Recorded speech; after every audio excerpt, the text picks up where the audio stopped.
Kebakaran besar melanda ratusan rumah semi permanen di pemukiman padat penduduk di kawasan Pejagalan, Penjaringan, Jakarta Utara pada pagi tadi.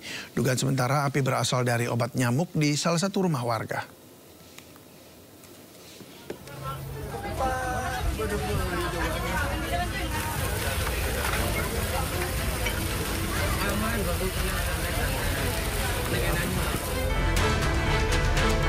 Warga RT 6 RW 16 Kelurahan Penjagalan, Kecamatan Penjaringan, Jakarta Utara pagi tadi seketika panik saat melihat api membesar meludeskan tempat tinggal mereka. Banyak bahan material bangunan rumah semi permanen yang mudah terbakar. Ditambah hembusan angin kencang di lokasi membuat kobaran api meluas, membakar ratusan rumah warga yang ada di kawasan padat penduduk ini.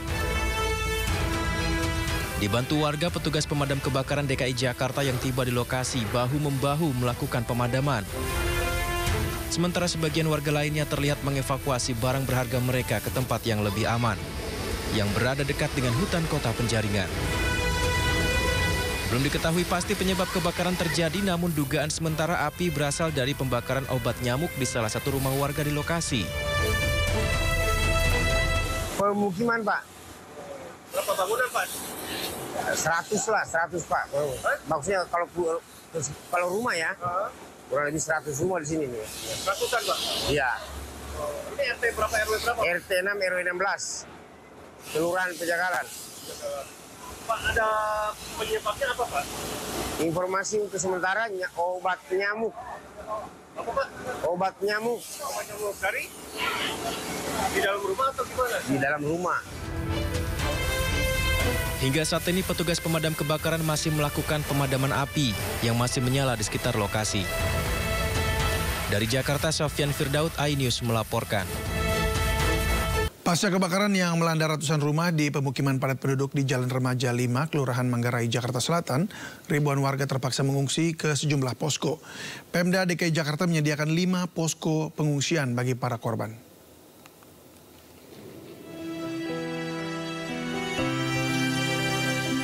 Kebakaran permukiman padat penduduk di Manggarai, Jakarta Selatan membuat ribuan warga kehilangan tempat tinggalnya. Berdasarkan data terakhir BPBD, sebanyak 3.332 jiwa terdampak akibat kebakaran besar pada Selasa dini hari lalu. Warga terdampak kebakaran pun harus mengungsi di sejumlah posko yang telah disiapkan untuk sementara waktu. Posko pengungsian tersebar di 5 titik, antara lain posko pengungsian RW 06 dan RW 12, posko kereta api bandara, posko SDN 05, posko Pasaraya Manggarai, dan posko Masjid Budi Asih. Sejumlah bantuan diterima masyarakat, antara lain makanan dan pakaian. Namun warga masih membutuhkan bantuan lainnya seperti obat-obatan dan susu balita. Kalau susu sama sekali belum ada. Kalau Pampers alhamdulillah udah ada. Tapi kan paling cuma untuk berapa hari. Itu susu bayi yang belum. Karena balita kita di sini ada 40-an. Ada 40, kami udah mencatatnya ke balita doang. Untuk balita. Susu yang terutama susu sama sekali belum masuk. Pasca kebakaran menghanguskan permukiman mereka, warga kini berharap diberikan tempat tinggal sementara dan bantuan bahan bangunan untuk membangun kembali rumah mereka. Dari Jakarta, Elsie Casey, Ilham Zarkasih, iNews melaporkan.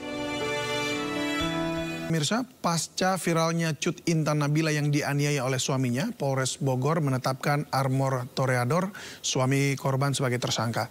Diduga akan melarikan diri ke wilayah Jawa Timur, akhirnya polisi berhasil menangkap Armor di sebuah hotel di wilayah Jakarta Selatan.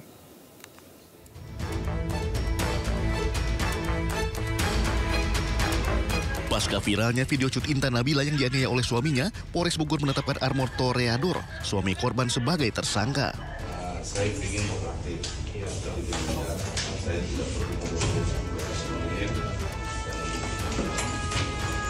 Armor diamankan petugas Satreskrim dan Perlindungan Anak dan Perempuan Polres Bogor Selasa malam di sebuah hotel di kawasan Jakarta Selatan saat akan melarikan diri ke wilayah Surabaya. Polisi telah mengamankan sejumlah alat bukti berupa rekaman CCTV yang dipasang oleh korban, flash disk dan screenshot media sosial tentang tindakan kekerasan dan ancaman pelaku pada korban. Akibat perilakunya, Armor akan dijerat pasal berlapis.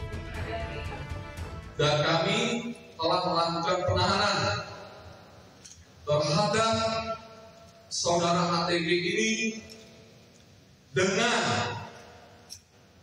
pasal berlapis. Satu adalah pasal kekerasan fisik dalam rumah tangga KDRT, pasal 44 ayat 2 Undang-Undang 23 tahun 2004 dengan ancaman 10 tahun penjara. Kami juga memasukkan pasal kekerasan terhadap anak seperti yang kita lihat di video tersebut,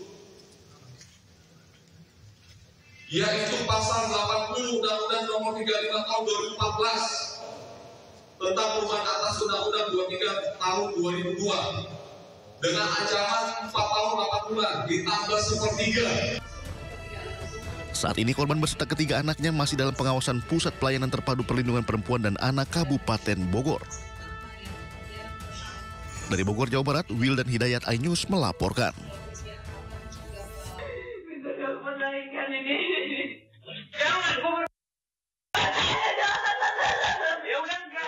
Rekaman CCTV KDRT yang dilakukan suami selebgram Cut Intan Nabila viral di media sosial. Video dugaan KDRT diunggah di akun Instagram @CutIntanNabila. Dari pernyataan Cut Intan di akun pribadinya, Armor sudah beberapa kali selingkuh dan melakukan KDRT selama 5 tahun menikah. Armor diketahui memiliki sifat yang temperamental sehingga beberapa kali melakukan KDRT terhadap korban. Usai menerima laporan dari masyarakat, Kepolisian Polres Bogor melakukan penyelidikan dan menetapkan Armor suami Cut Intan Nabila sebagai tersangka. Sementara itu, sebelumnya polisi mendatangi rumah keduanya di wilayah Cikeas, Kecamatan Sukaraja, Kabupaten Bogor. Kita melakukan pendampingan PPA dari Polres, dan pada saat ini rekan-rekan melihat tadi mau visum ke RSUD. Ibunya ke sini, ibunya si suami. Jadi ibunya menyarankan keluar dulu biar jangan terjadi pertengkaran lagi. Armor akan dijerat Undang-Undang Kekerasan dalam Rumah Tangga dengan ancaman hukuman maksimal 9 tahun penjara. Tim Liputan iNews melaporkan. Suami aktris Sandra Dewi, Harvey Muiz, menjalani sidang perdana dalam kasus dugaan korupsi pengelolaan tata niaga komoditas timah di Pengadilan Tipikor, Jakarta Pusat.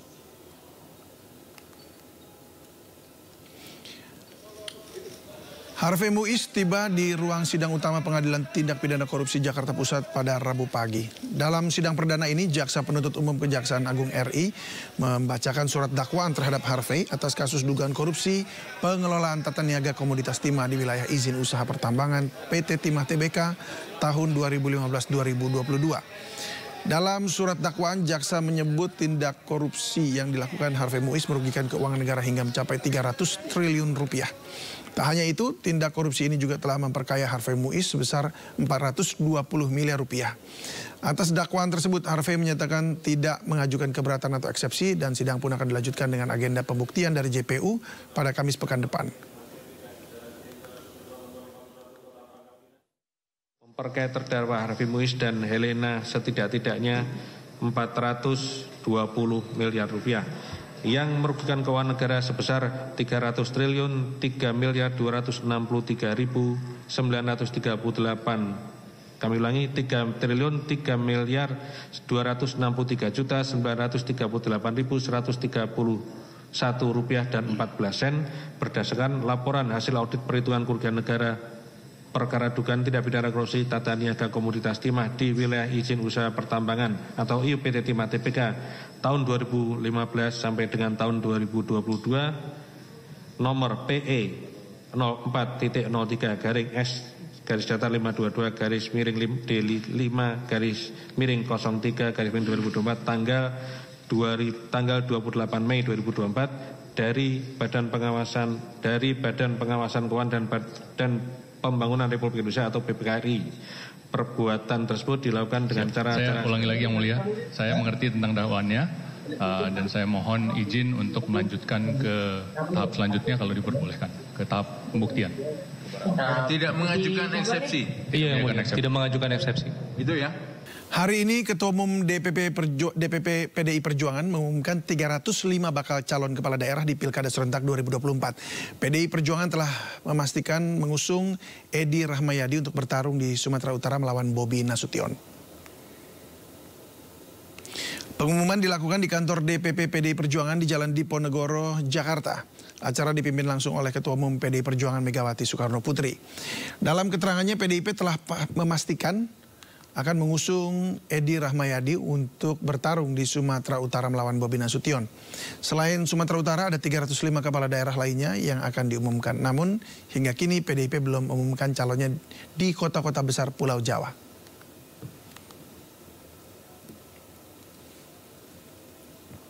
Sementara itu, Ketua Umum PDI Perjuangan Megawati Soekarno Putri menyebut ada pihak yang ingin mengambil partainya. Sebelumnya Megawati berencana untuk melepas jabatan Ketua Umum agar bisa memiliki banyak waktu luang bersama keluarganya. Umur 77, kalau menurut dari peraturan udah pensiun tahu. Ini kamu bila-bila ibu minta untuk jadi Ketua Umum lagi. Kalau orang kan seneng banget ya. Aku bilang Mas Hasto, gua pikirin dulu ya Tok. Gua rasanya kepingin juga deh kumpul sama keluarga. Ini disuruh jadi ketum lagi gitu. Udah gitu sekarang ada orang mau ngambil pula PDI Perjuangan. Ay gawat. Gile. Wartawan tulis gile.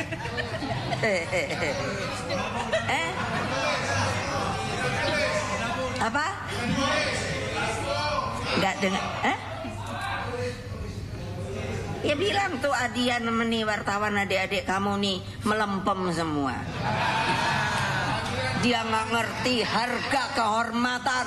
Iya, aku dengar gitu. Tadinya gua mau pensiun. Saya udah punya cicit kan. Aduh cicitku lucu banget.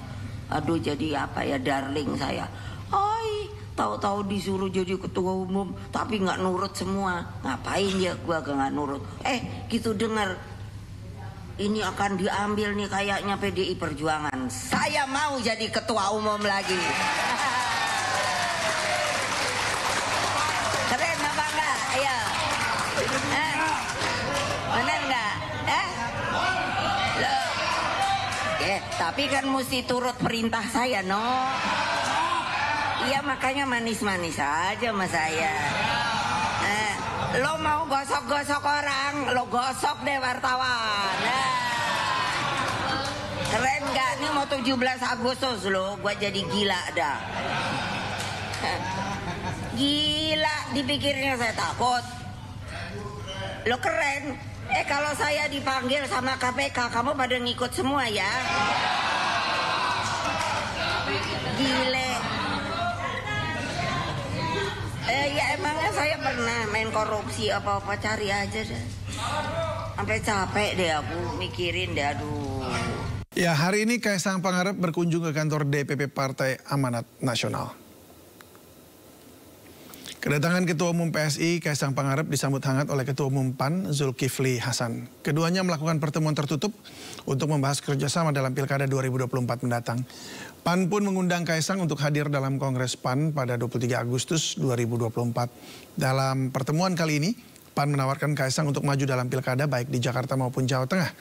PAN juga membantah Presiden Jokowi menyodorkan Kaisang dalam Pilkada 2024.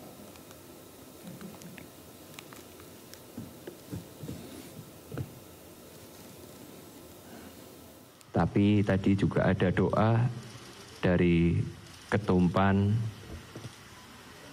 supaya di tahun 2029 nanti PSI dan PAN berkoalisi dan bisa lebih dari 20%. Karena dulu saya ngusulkan Mas Kaisang sama Zita untuk maju Jakarta. Saya bilang anak muda perlu tampil zamannya. Ya, saatnya anak muda tampil dulu satu setengah tahun yang lalu, bukan baru. Ya, gitu. Jadi dulu saya yang minta, Pak Jokowi nggak mau. Jadi kalau kemarin bilang ada presiden nyorong-nyorong Kaisang tuh ya nggak benar. Dulu saya minta, Pak gimana Pak kalau begini, gitu. Apa? Kalau sekarang nggak ada juga dari Pak Jokowi, nggak ada. Yang ada sih kita. kita. Ridwan Kamil memberikan kode sosok berinisial S sebagai pasangannya di Pilkada Jakarta. Sosok ini akan berasal dari Koalisi Indonesia Maju Plus.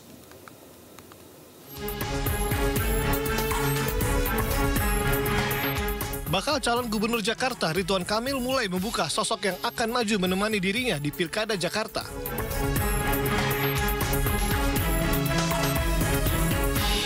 Namun RK pastikan sosok pasangannya berasal dari Koalisi Indonesia Maju Plus.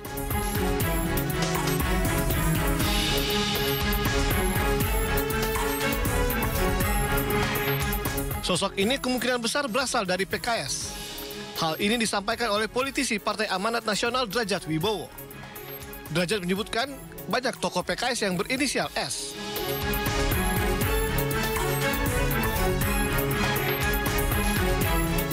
Pasangan Ridwan Kamil akan diputuskan dalam musyawarah bersama Koalisi Indonesia Maju Plus. Rencananya, Kim akan mengumumkan pasangan Ridwan Kamil setelah 17 Agustus mendatang. Usai voice note Anies viral, PKS mengirimkan pesan suara jawaban. Dalam pesan suara yang dibuat oleh Ketua DPW PKS Jakarta, Koirudin, PKS sebut sempat ajak Anies jadi kader namun ditolak.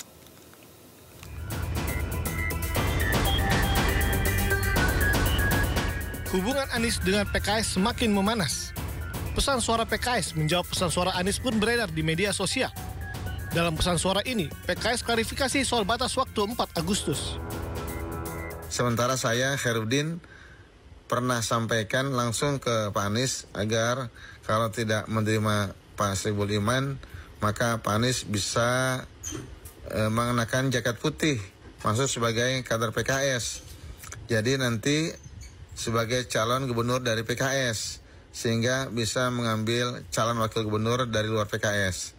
Tetapi waktu itu Pak Anies tidak menyambut positif ajakan tersebut. Sebelumnya rekaman suara Anies Baswedan beredar di media sosial.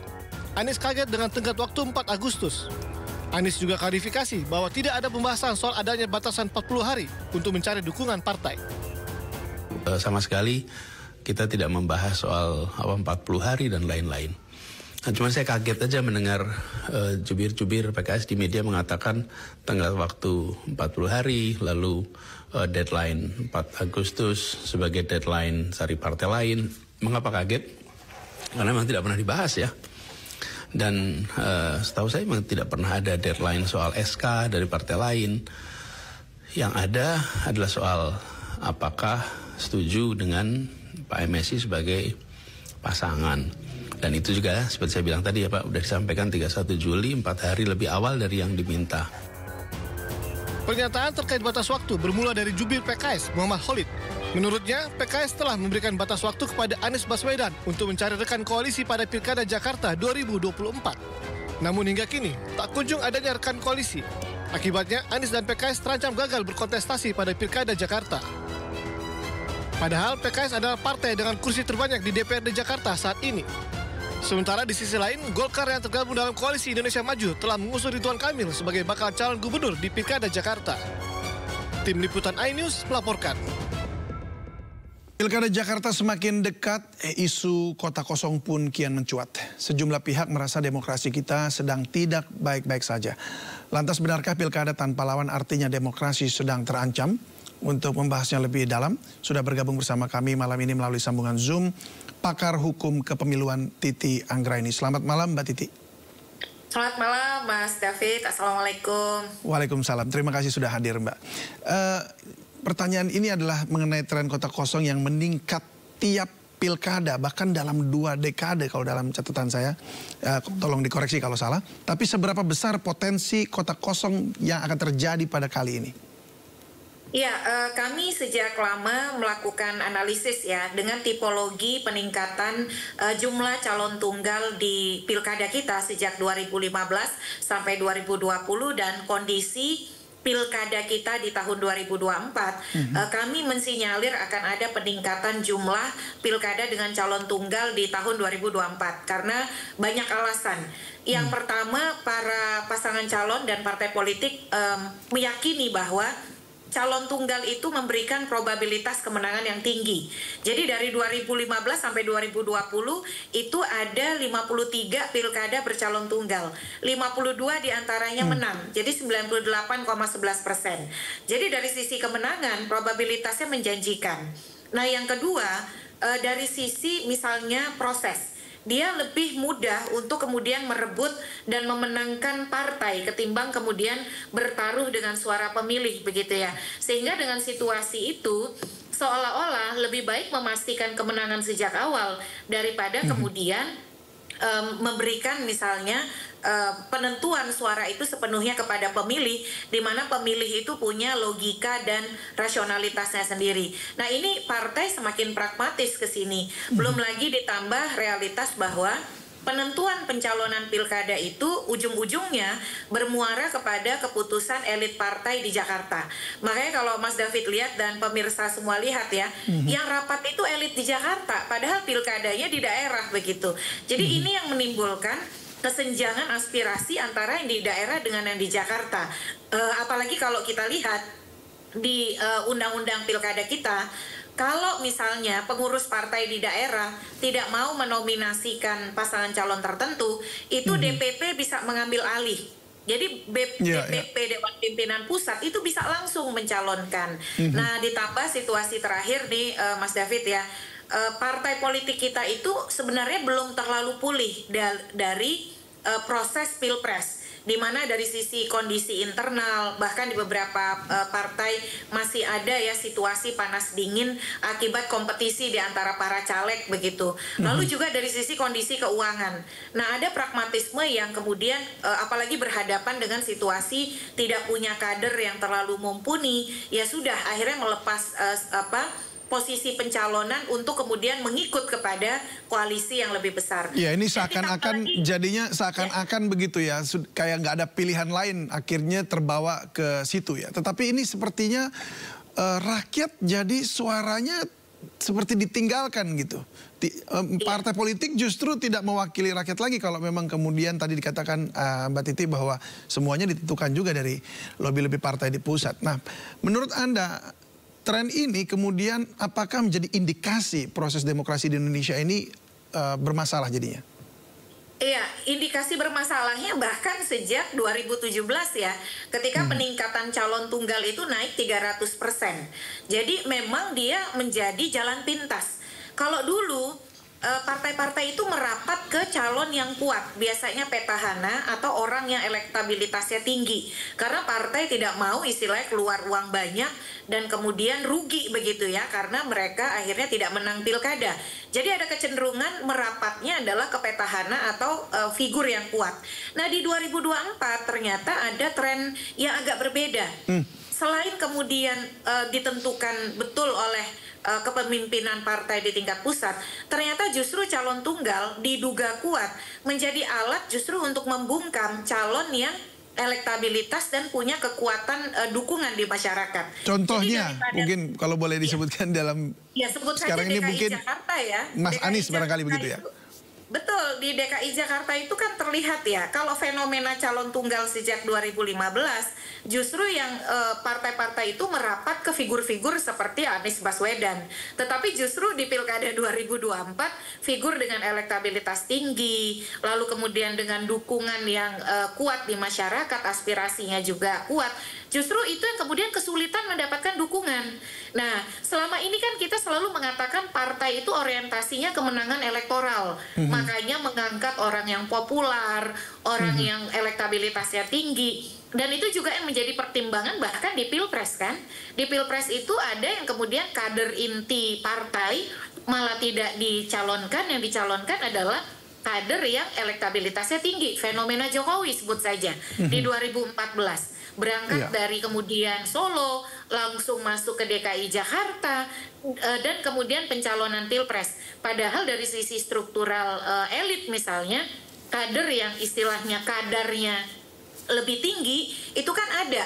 Tapi kemudian elektabilitas dan popularitas di masyarakat menjadi pertimbangan. Nah, ini sekarang agak berbalik begitu ya. Selain memang posisi Anies Baswedan agak berbeda karena beliau bukan berasal dari partai politik, bukan kader partai, tapi yang bersangkutan itu kan mantan capres begitu. Jadi dari sisi sebenarnya elektabilitas dan penerimaan publik, dia menjanjikan kemenangan elektoral. Nah, tapi justru tidak mendapatkan tiket pencalonan. Ini pergeseran tren calon tunggal. Dan ini ternyata kalau dianalisis, Mas David ya, karena apa ini? Dari tukar guling pencalonan juga. Nah, kalau kita boleh cek, kenapa partai-partai yang dari sisi karakternya sebenarnya tidak mengarah kepada calon tertentu, tapi tiba-tiba bisa jadi kasih dukungan. Nah, ternyata karena dia barter dengan dukungan untuk daerah lain. Itu yang saya sering sebut sebagai tukar tiket pencalonan begitu. Melepas tiket di satu daerah untuk mendapatkan tiket dukungan dari daerah lain. Nah, ini yang kemudian membuat koalisinya begitu gemuk dan bisa dikatakan obesitas dan menghasilkan calon tunggal begitu. Waduh, ini jadi kayak tukar guling seperti itu ya. Tapi jadi kalau isu bahwa insentifnya berkurang, itu kurang tepat ya, artinya yang ditawarkan oleh calon-calon yang memiliki elektoral tinggi.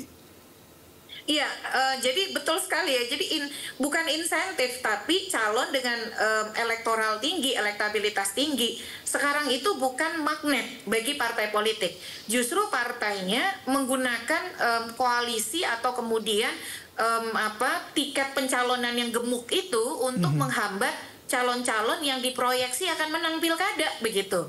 Nah, ini yang kemudian berkelindan dengan adanya syarat pencalonan yang dijadikan dalil.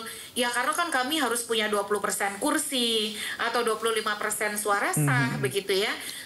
Makanya itu kalau dia punya 20% kursi, dia bisa kemudian melakukan langkah-langkah yang melawan situasi koalisi gemuk dan obesitas itu. Contohnya PDIP di Sumatera Utara, ketika dia bisa mengusung sendiri calonnya, dia kan bisa menjadi pembeda.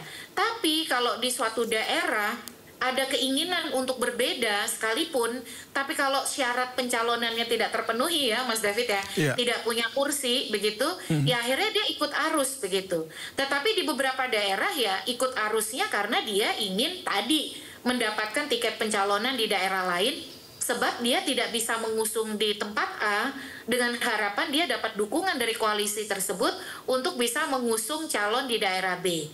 Nah, ini yang akhirnya ya situasinya kita lihat nih seperti hari ini di tengah situasi partai kita yang kelelahan pasca pemilu legislatif, lalu juga duplikasi atau replikasi koalisi Indonesia Maju di tingkat pilpres di pilkada, dan yang berikut kebutuhan partai untuk mendapatkan dukungan di sejumlah daerah membuat mereka melepas suatu daerah dan demi mendapatkan dukungan di daerah lain yang kader mereka itu punya probabilitas menang yang lebih tinggi. Jadi tidak apa-apa mereka melepas di suatu daerah asal di daerah lain yang kadernya punya probabilitas menang tinggi itu bisa mendapatkan tiket dukungan dari partai-partai koalisi mereka begitu Mas Evi. Baik, kalau memang tadi dikatakan akan melepas untuk dapat dukungan dan pindah ya gitu artinya, apakah kemudian itu juga salah satu penyebab akan ada kota kosong nantinya di Pilkada 2024 ini?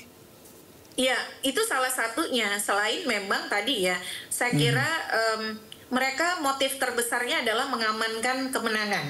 Karena tadi 98,11% calon tunggal itu menang.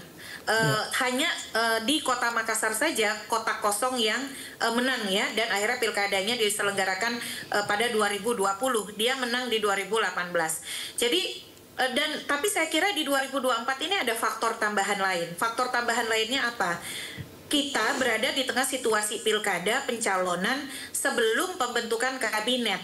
Nah, ini yang kemudian membuat koalisi pencalonan itu lebih solid untuk mengarah kepada koalisi mayoritas yang menghasilkan calon tunggal versus kota kosong begitu ya. Kalau situasinya kita tidak di antara waktu pilkada dengan pembentukan kabinet dari koalisi Pilpres, mungkin situasinya akan berbeda nih Mas David ya. Yeah. Kemauan untuk berbeda, kemauan untuk mengusung calon yang tidak seragam itu mungkin akan lebih besar.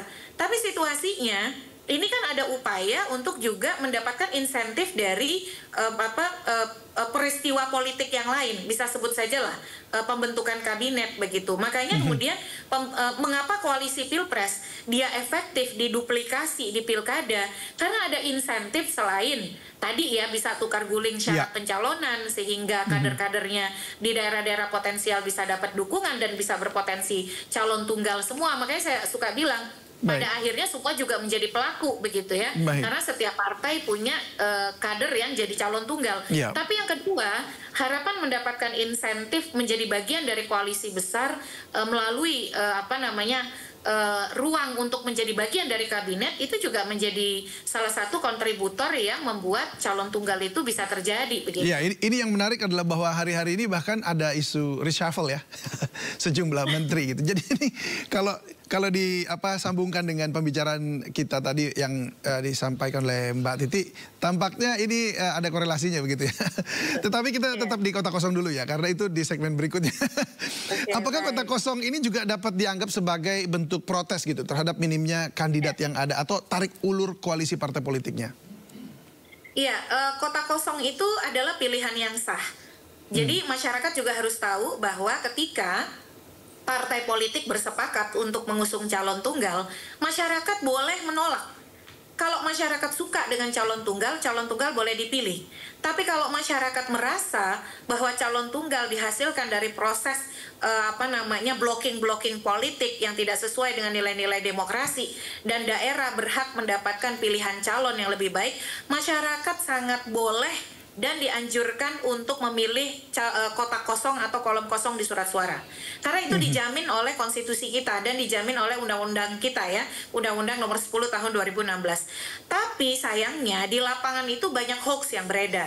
Contohnya, kalau calon tunggalnya kalah dan kotak kosong yang menang, nanti uang daerah itu akan habis untuk pilkada yang diulang.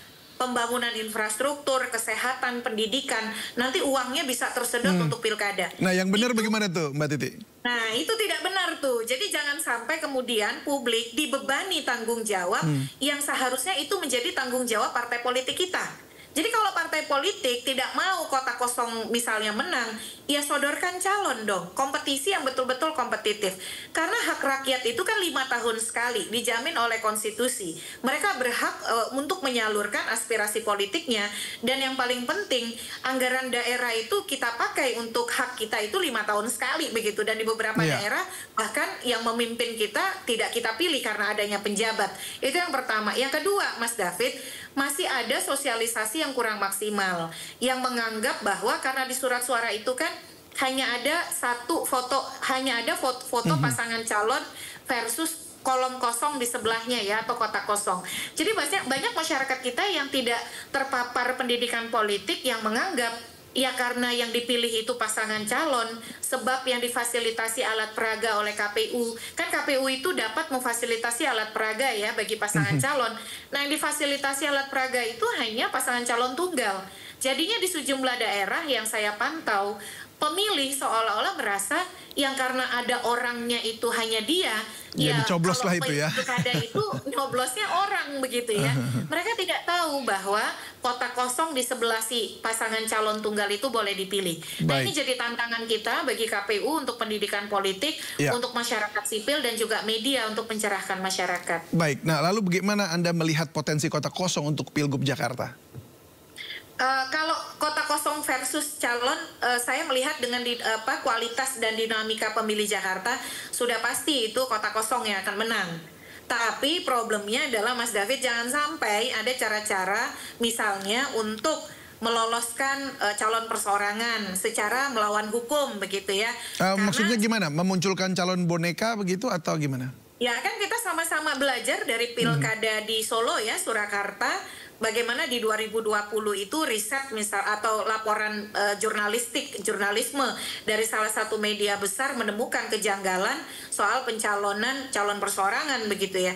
Jangan sampai kita mendukung calon perseorangan, tetapi tentu saja dengan cara-cara yang benar, cara-cara yang kredibel. Jangan sampai kemudian ada upaya-upaya untuk menggunakan cara-cara ilegal untuk meloloskan calon perseorangan. Saya yakin kok partai politik di Jakarta ini paham kalau mereka mengusung calon tunggal pasti mereka kalah. Tapi pasti kalah ya. Jangan sampai juga kemudian merekayasa begitu. Tapi paling penting begini Mas, kita ini kan mestinya partai politik itu menjadi sumbu saluran aspirasi rakyat. Nah, apa yang kemudian dikehendaki oleh rakyat jangan diputus, diamputasi. Karena kenapa? Tingkat kepercayaan masyarakat terhadap partai politik saja sekarang semakin lama semakin menurun. Mestinya mestinya partai politik itu betul-betul menjadi artikulasi aspirasi dan kepentingan warga. Ini jadi aneh gitu. Baik, ya. tapi kan itu harapan Mbak Titi, harapan kita bersama. Tapi perlu nggak mereformasi sistem kepemiluan kita untuk mencegah erosi demokrasi ini? Ya, ke depan saya kira baik di Pilpres ataupun Pilkada, syarat pencalonan berupa 20% kursi atau 25% suara sah pemilu legislatif itu harus dihapuskan.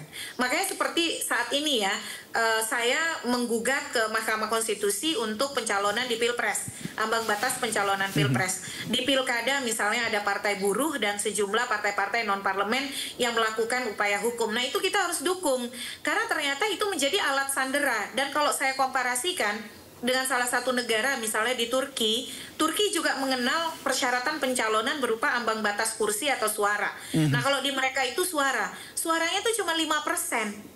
Di kita 25% loh. Jadi betul-betul tidak logis ya dari sisi persyaratan.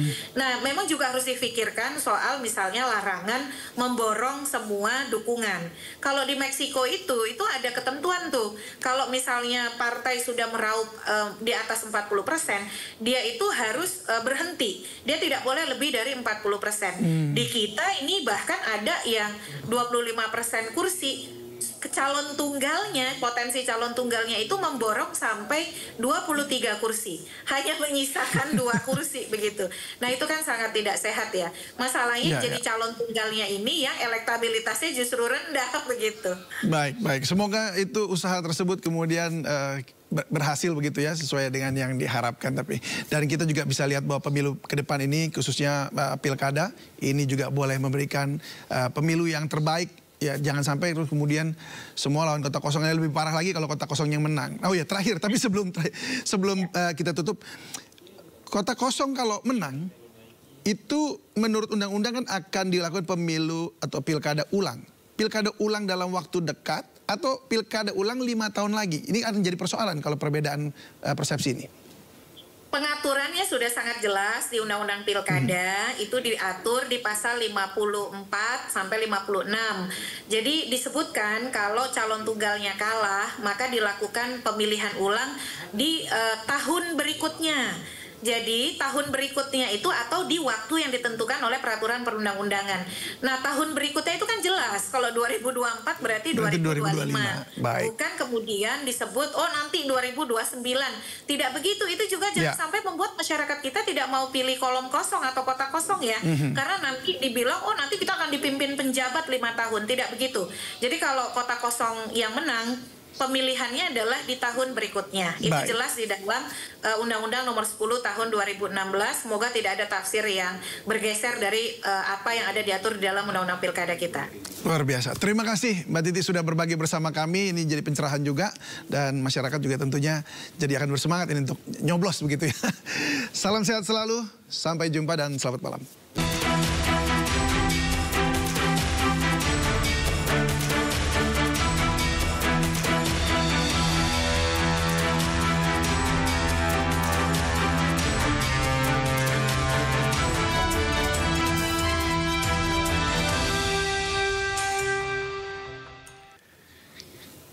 Ya, pemirsa, terkait adanya kabar reshuffle kabinet, Presiden Jokowi menyatakan itu adalah hak prerogatif dirinya. Jokowi mengatakan reshuffle akan dilakukan jika memang diperlukan.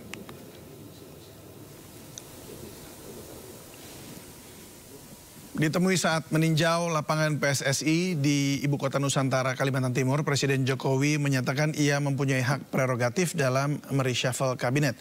Menurut Jokowi, dirinya masih memiliki kesempatan untuk melakukan reshuffle bila diperlukan.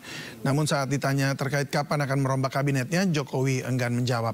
Sebelumnya santer beredar informasi terkait rencana reshuffle di 4 pos kementerian, yakni Menteri LHK, Menteri SDM, Menteri Investasi, dan Menkumham. Reshuffle lagi. Ya kalau diperlukan. Jadi sudah ada keperluan. Kalau diperlukan. Saya kan udah ngomong dari dulu kalau diperlukan. Saya masih punya hak prerogatif itu.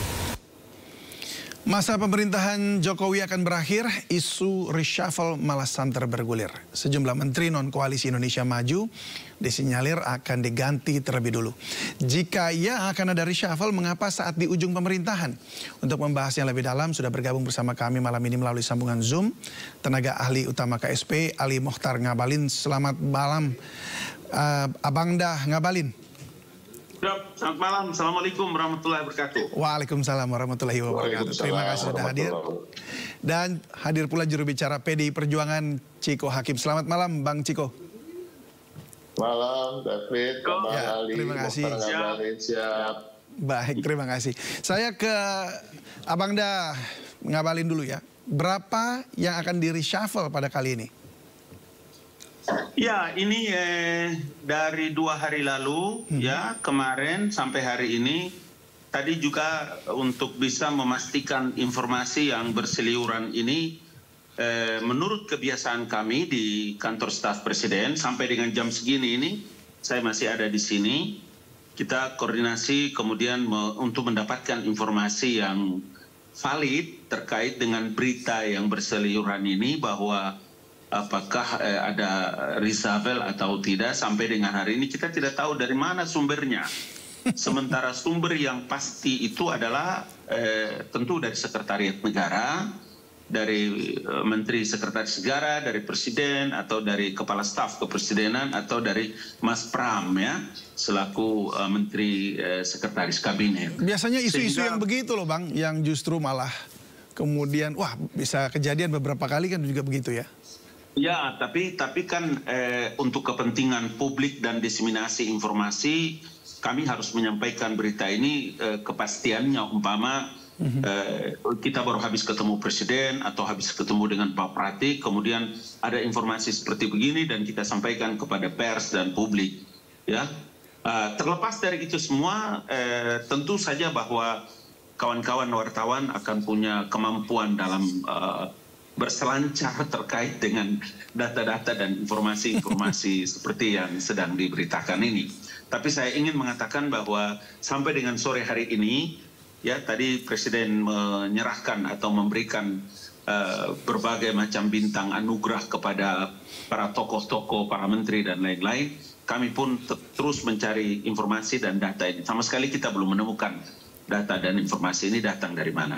Ya, sebab ini yang menjadi pertanyaan gitu, ketika memang isu ini beredar banget gitu ya, ramai di kalayak, ini mengapa reshuffle-nya ini justru jelang masa bakti berakhir gitu loh. Itu kan jadi pertanyaan juga.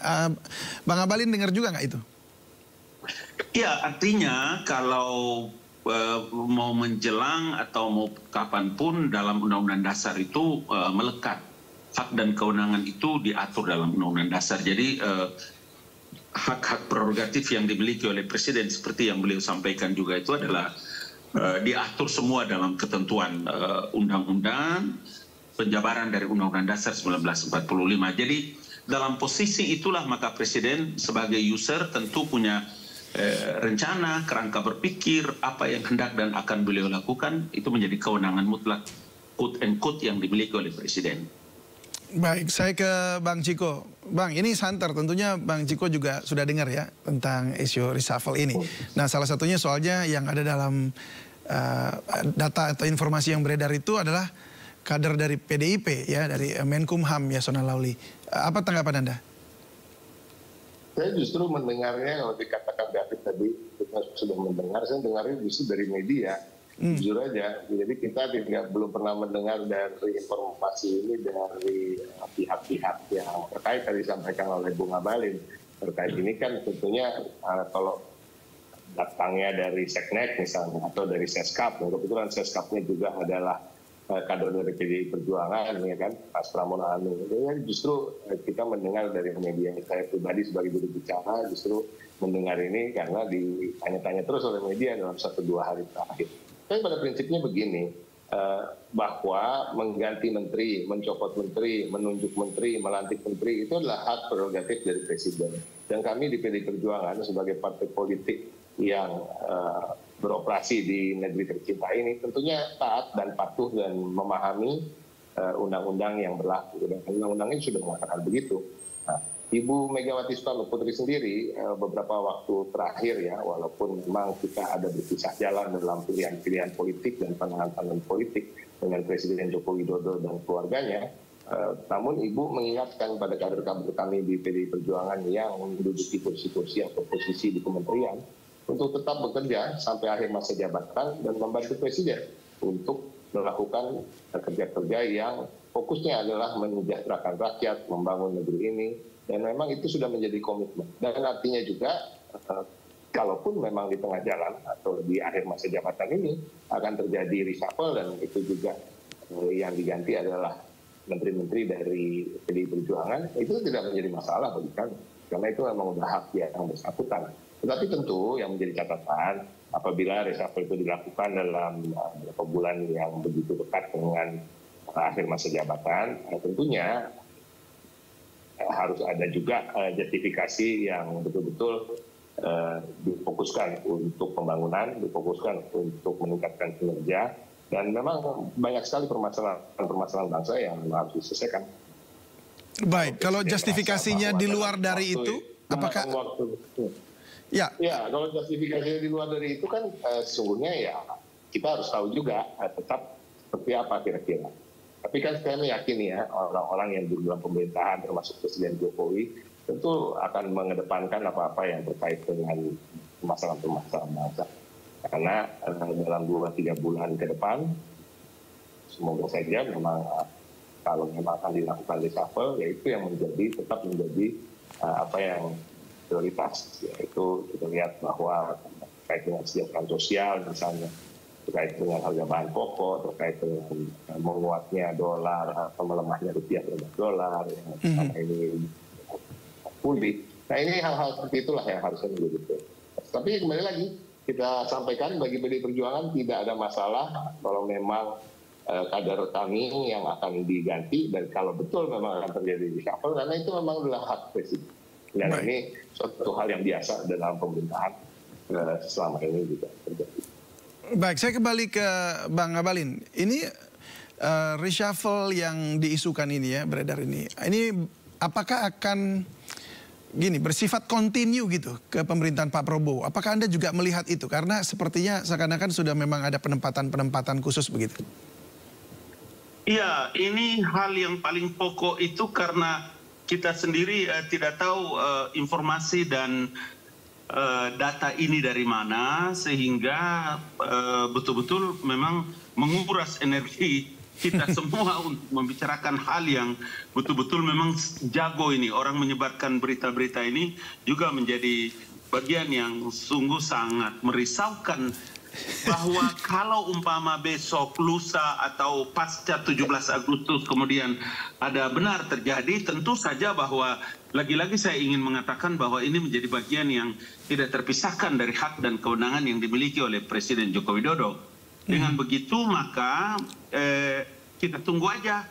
Tapi yang pasti saya ingin katakan bahwa sampai dengan sore tadi kita sama sekali tidak mendapatkan informasi yang valid terkait dengan rencana reshuffle yang hendak dan akan dilakukan oleh Bapak Presiden.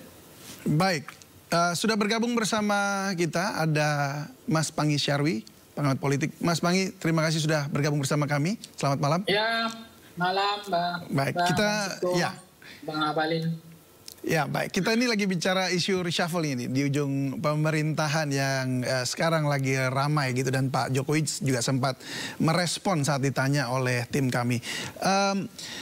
Dari pengalaman Anda atau data yang Anda miliki, apa maksud dari sebuah reshuffle dilakukan di ujung pemerintahan akan berakhir begitu? Iya, kalau maksud tujuan ya biasanya kan memang basis dari reshuffle itu kan DNA-nya adalah letupan kinerja, bukan letupan power sharing atau bagi kue kekuasaan. Jadi letupan kinerja itu lebih menonjol biasanya dalam konteks reshuffle ketimbang hanya sekedar power sharing. Nah, kalau biasanya udah di ujung, biasanya DNA letupan kinerja itu sudah tidak relevan.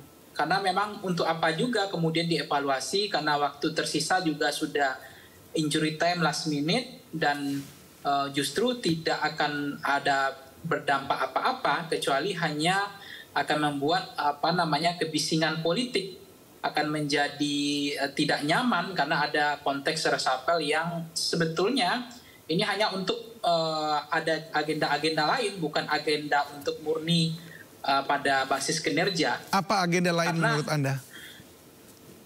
Ya, agendanya bisa banyak, bisa untuk melakukan konsolidasi kembali, untuk mengingatkan kembali bahwa misalnya presiden yang berkuasa masih pegang kendali penuh, bahwa beliau bukan presiden masa lalu tapi masih presiden yang ingin memperlihatkan masih pegang kendali penuh dan punya hak prerogatif yang harus tetap mereka hidupkan, mereka pulihkan, karena itu memang hak dari presiden. Dan untuk melakukan konsolidasi dan untuk melakukan penguatan-penguatan pada transisi ini, untuk mana yang dianggap dalam pemerintahan ini adalah bagaimana menteri dengan presiden, bahwa menteri adalah pembantu presiden, bahwa dalam kinerja ini adalah loyalitas menjadi penting, tidak boleh ada loyalitas ganda, apalagi standar ganda. Jadi loyalitas ganda itu kan nggak memungkinkan di dalam konteks sistem presidensial. Artinya tegak lurus, satu komando, garisnya adalah bukan garis hitam putus-putus tapi garis hitam penuh gitu. Tidak ada visi presiden, yang ada hanya tidak ada visi menteri, yang ada visi presiden. Dan ini untuk mengingatkan kembali mungkin bahwa presiden masih punya kendali penuh, dan mengingatkan pentingnya konsolidasi, bahwa ini bukan untuk menjawab, mengkonfirmasi juga selama ini dianggap kutukan periode kedua. Kutukan periode kedua itu adalah ya presiden mulai ditinggalkan dalam konteks udah makin di ujung, dianggap presiden itu adalah masa lalu, dan yang presiden terpilih yang ke depan dianggap masa depan gitu. Nah, konteks itu bisa saja, tetapi saya mengatakan bahwa reshuffle itu dari dulu memang ya, DNA-nya lebih dominan itu DNA berbasis memang power sharing, dan itu sah-sah saja. Baik. Karena yang power sharing itu dalam kekuasaan yang harus dibagi, tetapi untuk proses direct man and direct please untuk basis itu, mazhab itu menurut saya udah nggak memungkinkan. Itu saja, untuk mengingatkan juga untuk barisan-barisan koalisi dan partai-partai pendukung pemerintah. Baik, apakah memang kemudian seperti Anda katakan tadi bisa untuk transisi begitu ya? Karena Pak Jokowi juga beberapa kali kan bicara soal transisi. Nah, artinya untuk menempatkan orang-orang tertentu di masa transisi ini, mempersiapkan nanti Pak Prabowo juga akan menduduki kursi kepemimpinan. Apakah di situ titiknya juga menjadi salah satu jawabannya? Tahan dulu, kita akan jeda dulu sejenak pemirsa. Kami akan kembali usai jeda berikut ini. Terima kasih Anda masih bersama kami di Sindo Prime. Saya kembali ke Bang Ngabalin. Bang, ini kan dalam beberapa hari terakhir ini banyak banget ini informasi yang beredar, dan bahkan ada juga peristiwa terjadi mundurnya Pak Erlangga Hartarto yang adalah menteri Pak Jokowi. Lalu kemudian bahkan dari isu yang beredar juga Pak Bahlil juga akan menduduki posisi atau mengambil menjadi calon lah untuk ketum Golkar. Terus kemudian akan dikocok ulang dan segala macam. Di situ ada Ridwan Kamil juga digandeng dan banyak sekali begitu. Jadi ini rasa-rasanya seperti sebuah koalisi besar sekali di bawahnya Pak Jokowi begitu ya. Nah, apakah ini memang ada kaitannya semua dengan reshuffle yang akan dilakukan atau yang diisukan ini? Iya, dua hal harus dipisahkan ya, dipisahkan dalam konteks bagaimana strategi dan menjalankan satu sistem pemerintahan yang dijalankan oleh presiden yang tidak saja sebagai kepala negara tapi juga kepala pemerintahan. Artinya apa? Dari langkah pikiran, perencanaan dan semua planning yang dilakukan oleh presiden, usernya adalah presiden selaku kepala pemerintahan. Ketua umum kabinetnya itu namanya Presiden Joko Widodo. Jadi dalam posisi inilah maka kita mesti memisahkan dengan konteks partai politik yang seperti yang tadi Anda singgung terkait dengan masalah partai golongan karya.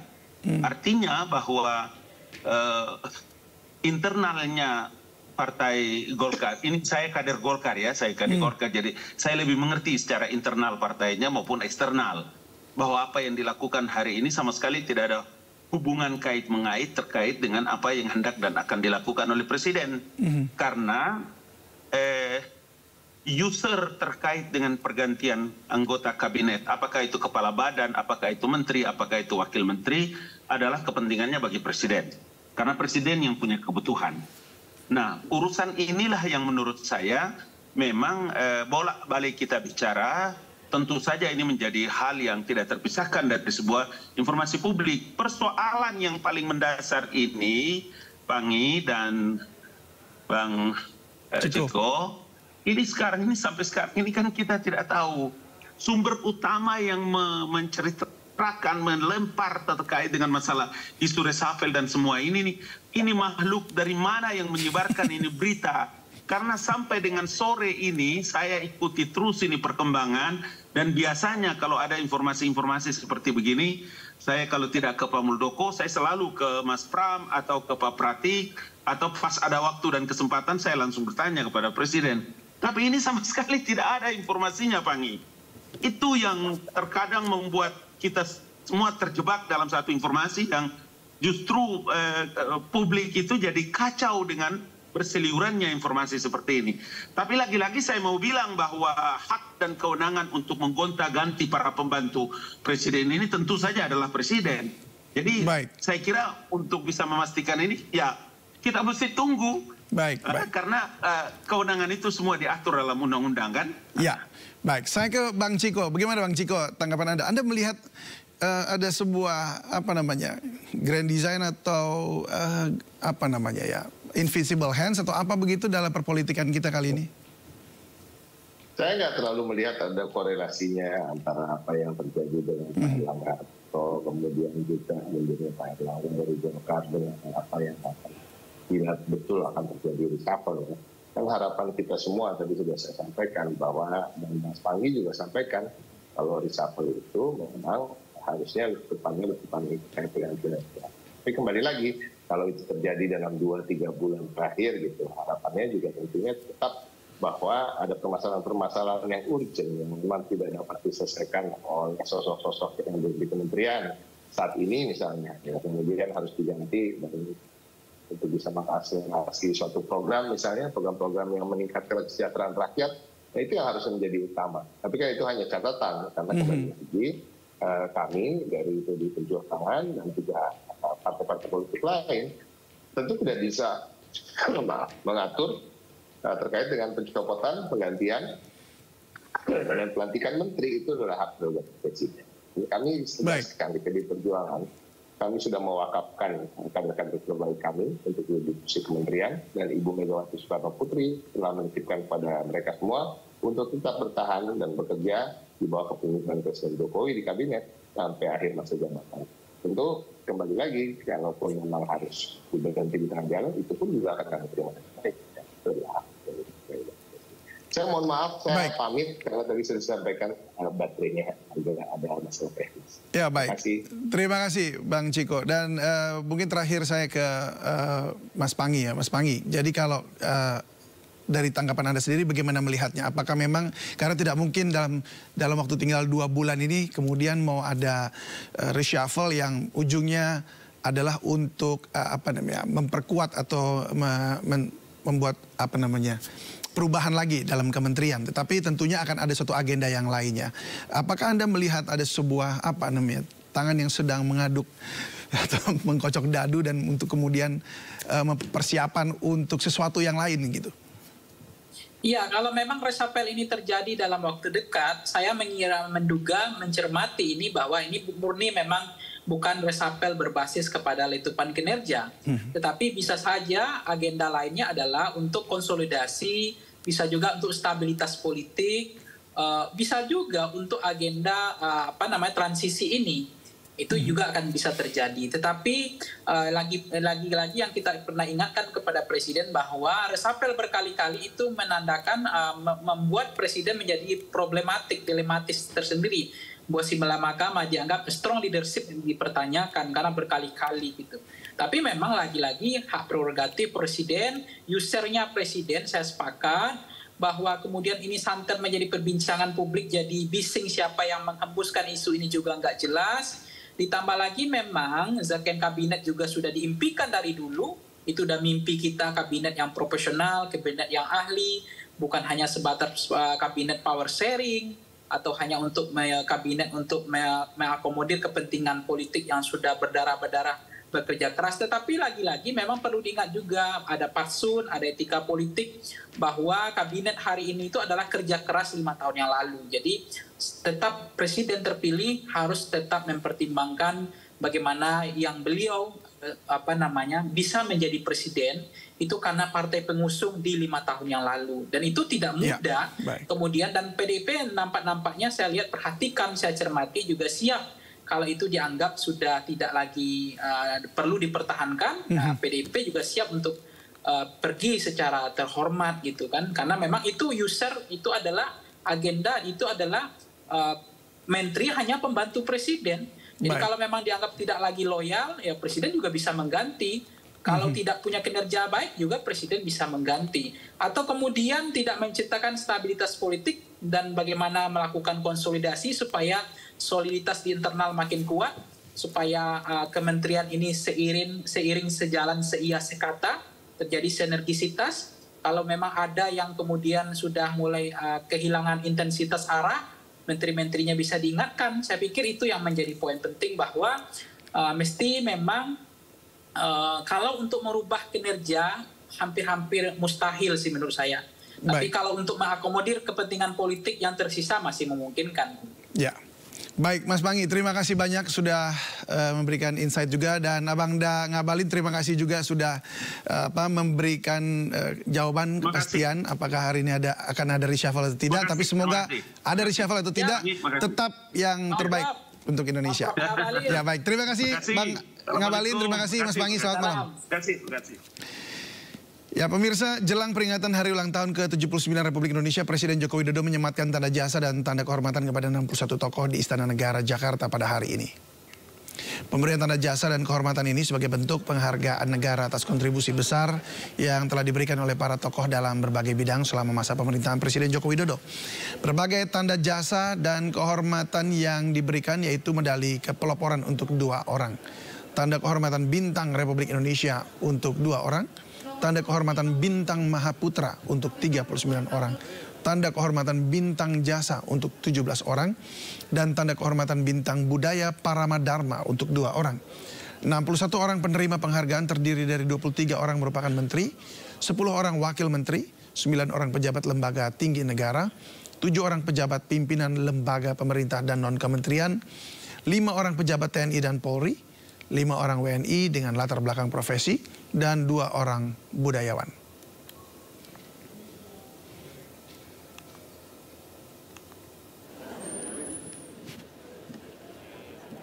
Sementara itu pemirsa, salah satu tokoh yang mendapat kehormatan Bintang Jasa Utama adalah Wakil Menteri Pariwisata dan Ekonomi Kreatif, Angela Tanusudibio. Angela merupakan salah satu tokoh yang mendapatkan tanda jasa dan kehormatan Bintang Jasa Utama dari Presiden Joko Widodo di Istana Negara Jakarta. Angela dianggap berkontribusi di bidang pariwisata dan ekonomi kreatif selama masa pemerintahan Presiden Joko Widodo. 61 tokoh-tokoh Indonesia hari ini mendapatkan tanda jasa dan kehormatan dari Presiden, di mana Wakil Menteri Pariwisata dan Ekonomi Kreatif Angela Tanusudibio turut hadir di Istana Negara dan mengikuti prosesi pemberian kehormatan. Prosesi ini dipimpin langsung oleh Presiden Joko Widodo dan jajaran Menteri Kabinet. Selamat Pertama-tama saya mengucapkan terima kasih dan tentunya ini merupakan suatu apresiasi dan saya berharap ini bisa menjadi motivasi ya tentunya, dan tentunya ini juga saya abdikan untuk seluruh stakeholders pariwisata karena selama 5 tahun belakangan ini memang saya bertugas di Kementerian Pariwisata dan Ekonomi Kreatif. Semoga ini memacu kami untuk semakin bisa mengabdi untuk masyarakat khususnya di pariwisata ke depannya. Ya pastinya pertama kalau misalnya sebagai individu saya akan terus explore Indonesia karena masih banyak yang indah, dan tentunya karena pariwisata Indonesia ini erat juga dengan media ya, tentunya kita harus explore terus di media, dan saya kira saya akan terus mendorong karena saya juga sebagai Ketua Umum Partai Perindo, ini kami juga ada kepala-kepala daerah dari Partai Perindo yang kami dorong, dan kami berkomitmen untuk mendorong pariwisata Indonesia semakin maju melalui kepala daerah kami dan juga alek kami yang nanti akan bertugas. Jelang upacara peringatan kemerdekaan Republik Indonesia, para paskibraka yang akan bertugas menjadi sorotan. Pasalnya ada 18 paskibraka putri yang sebelumnya menggunakan jilbab tidak menggunakannya saat pengukuhan di IKN Selasa kemarin. Pengukuhan Paskibraka 2024 di Ibu Kota Nusantara tengah menjadi sorotan. Pasalnya tidak ada satupun anggota Paskibraka putri yang menggunakan jilbab. Padahal saat latihan para Paskibraka tersebut mengenakan jilbab. Badan Pembinaan Ideologi Pancasila atau BPIP menyatakan tidak ada pemaksaan terhadap para Paskibraka untuk melepas jilbab saat pengukuhan tersebut. Para calon Paskibraka sebelumnya telah secara sukarela mendaftar dan mengikuti seleksi administrasi dan menandatangani surat pernyataan bermeterai. BPIP juga memastikan Paskibraka putri hanya melepas jilbab saat pengukuhan Paskibraka dan pengibaran sang merah putih pada upacara kenegaraan.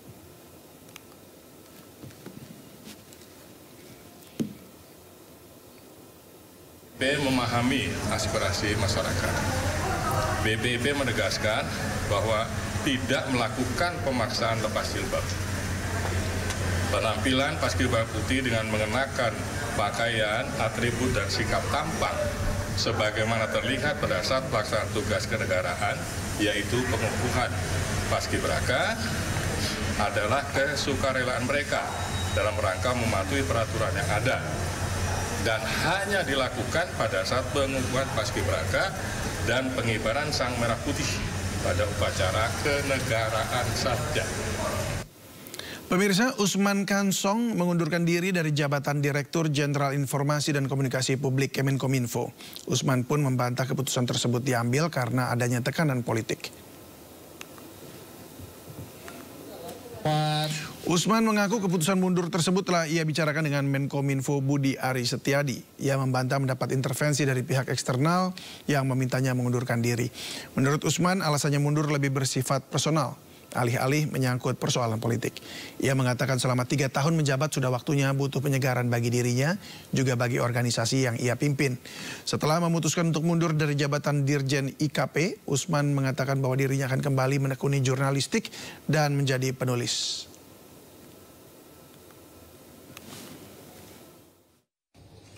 Oleh karena itu, saya mengundurkan diri dari posisi Dirjen IKP Kominfo per 13 Agustus. Dan tentu saya akan tetap melaksanakan kerja-kerja komunikasi publik dari luar pemerintah.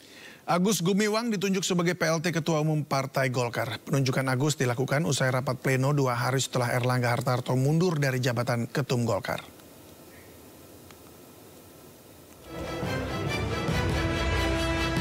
Rapat pleno Golkar berlangsung sejak Selasa pukul 7 malam di kantor DPP Golkar Jakarta.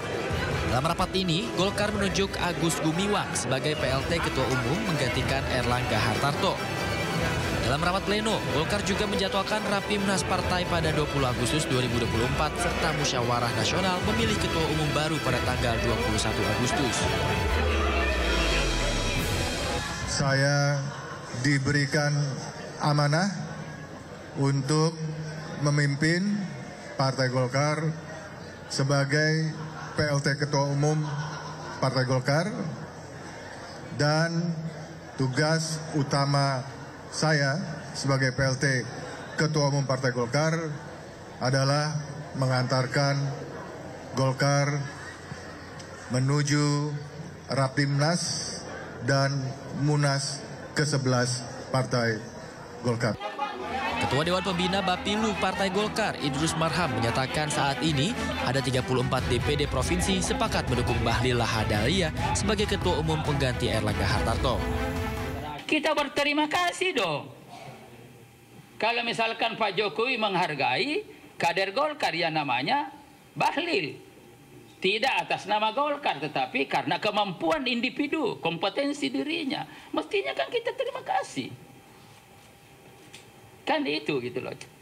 Nah ini saya kira sehingga dengan demikian belum lagi, nah ini yang paling menarik nih. Saya ditelepon beberapa DPD 1. Ini bagus juga nih Kanda. Saya bilang apa bagusnya? Ini kan ada suasana kebatinan yang terbangun dari bawah. Mestinya ke depan ini yang menjadi muncul sebagai calon-calon ketua umum yang harus pernah memimpin daerah. Masya Allah saya bilang apa? Ya masuk kami ini Kanda, kami dari DPD 1 sepakat mendukung Bahlil. Nah, kapok loh, jadi makanya ada yang nyoroti malah direspon begitu. Jadi mestinya aspirasinya ke depan, kalau mau syarat mutlaknya adalah yang menjadi ketua umum harus pernah memimpin daerah. Jangan secara tiba-tiba di atas tidak tahu suasana kebatinan daerah. Dan sekarang secara faktual yang komunikasi adalah itu sudah lebih dari 30 DPD yang memberikan dukungan kepada Bahlil sebagai ketua umum. Itulah sebabnya mungkin sudah 33, yang lain ini mungkin hanya masalah teknis saja. Dan saya punya keyakinan nanti lengkap menjadi 38. Keputusan Erlangga Hartarto meninggalkan kursi jabatan Ketua Umum Golkar mengejutkan banyak pihak. Spekulasi bermunculan atas keputusan Erlangga. Terlebih saat pemilihan kepala daerah semakin dekat. Mulai dari tekanan internal partai hingga tekanan dari pihak luar. Dari Jakarta, Tim Liputan iNews melaporkan. Presiden Joko Widodo menyatakan bahwa mundurnya Erlangga sebagai Ketua Umum Golkar merupakan urusan internal partai. Presiden pun menegaskan tidak ada cawe-cawe dirinya terkait mundurnya Erlangga Hartarto. Pak Erlangga itu urusan internal partai. Di partai itu ada proses, ada mekanisme. Silahkan ditanyakan kepada Golkar, kepada Pak Erlangga. Ini di sini juga ada Golkar, Pak Tito, tanyakan, jangan saya mencampuri internal partai. Artinya penilaian orang ketika mengaitkan Bapak misalnya mendesak Pak Erlangga untuk keluar, ada cawe-cawe itu Bapak bantah ya Pak ya? Setelah diterbangkan dari Bandara Halim Perdana Kusuma Jakarta, rombongan kirap bendera pusaka dan teks proklamasi disambut sukacita dari Bandara Sempinggan Balikpapan, Kalimantan Timur.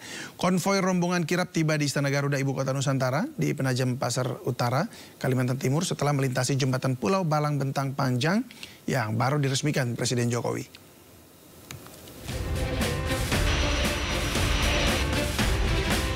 Rombongan pembawa duplikat bendera pusaka dan teks proklamasi tiba di Bandar Udara Internasional Sultan Haji Muhammad Sulaiman, Sepinggan, Balikpapan, Kalimantan Timur. Pesawat Boeing milik TNI Angkatan Udara ini mendarat pada pukul 1 waktu Indonesia Tengah. Rombongan kirap mendapat sambutan meriah dari paskibraka berseragam merah putih, pemuda-pemudi dengan pakaian adat, serta bentangan karpet merah. Duplikat bendera merah putih dibawa oleh Purna Paskibraka 2023 Kacina Ozora dari Provinsi Kalimantan Tengah. Sementara teks proklamasi dibawa oleh Keila Azahra Purnama dari Provinsi Sumatera Selatan. Momen bersejarah ini mencatat untuk pertama kalinya kedua benda pusaka dibawa keluar kota Jakarta. Pasukan inti kirap kemudian menaiki kendaraan taktis menuju Istana Garuda, Ibu Kota Nusantara di Penajam Pasir Utara, Kalimantan Timur. Layaknya perjalanan rombongan kirap dari Monas menuju Bandara Halim Perdana Kusuma di Jakarta, konvoi kirap menuju IKN juga diiringi warga yang berdiri di pinggir jalan.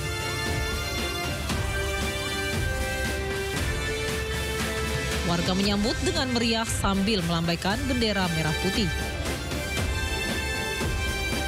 Untuk mencapai Istana Garuda di Ibu Kota Negara, rombongan melintasi jembatan Pulau Balang Bentang Panjang yang baru diresmikan Presiden Jokowi pada 28 Juli. Jembatan ini menghubungkan Balikpapan dengan kawasan Ibu Kota Negara. Para pelajar SD hingga SMA berbaris di pinggir jembatan menyambut rombongan kirap yang melintas.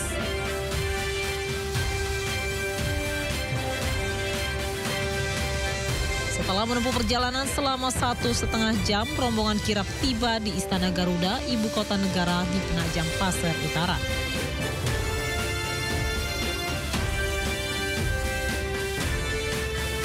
Duplikat bendera merah putih kemudian diserahkan kepada Purna Paskibraka 2023 Naila Aulita Al-Kubra Sinapoy dari Provinsi Banten.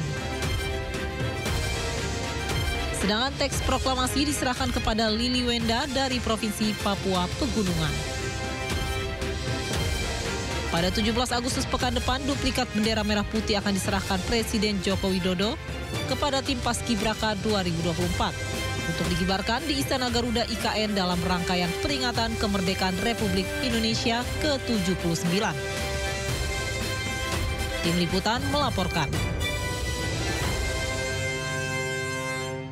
Perayaan upacara peringatan HUT ke-79 Republik Indonesia di IKN Kalimantan Timur akan menghabiskan anggaran hingga 87 miliar rupiah. Kementerian Keuangan juga memastikan kalau besaran anggaran itu lebih besar dari anggaran HUT RI sebelumnya.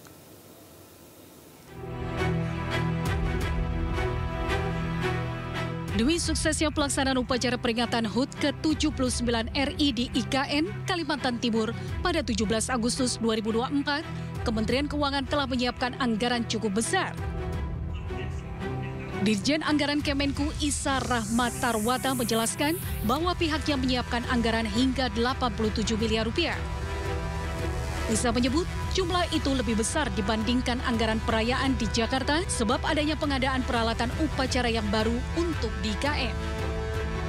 Sebenarnya berapa anggarannya? Jadi tahun ini kami menyiapkan anggaran 87 miliar, ya 87 miliar untuk kegiatan perayaan 17-an di IKN. Kalau dibanding tahun lalu di Jakarta itu 53 miliar. Kenaikannya memang terutama karena pengadaan alat-alat upacara yang baru di sana.